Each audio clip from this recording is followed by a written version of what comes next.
Hello বন্ধুরা, আজকে আমি কল্যাণী চলে এসেছি। আর কল্যাণীর দুটো প্যান্ডেল ভালো হয়েছে।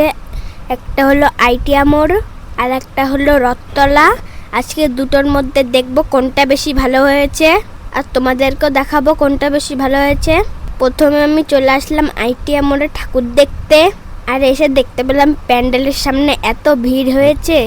এই ভিড়ের মধ্যে প্যান্ডেলের ভিতরে গিয়ে কিভাবে ঠাকুর দেখবো। বন্ধুরা, এটা হলো আইটিয়া মোড়ের প্যান্ডেল। এখন আমি রথতলায় ঠাকুর দেখতে যাব। আইটিয়া মোড়ের প্যান্ডেলটা দেখে আমি আবার রথতলায় চলে আসলাম, কারণ রথতলার প্যান্ডেলটাও দেখব।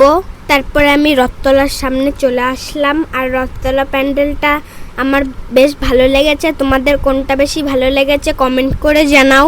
আইটিয়া মোড়ের ঠাকুরটা দেখতে পারিনি, তাই তোমাদেরকে রথতলা ঠাকুরটা দেখালাম। আর ঠাকুরটা দেখতে বন্ধুরা দেখো কত সুন্দর লাগছে।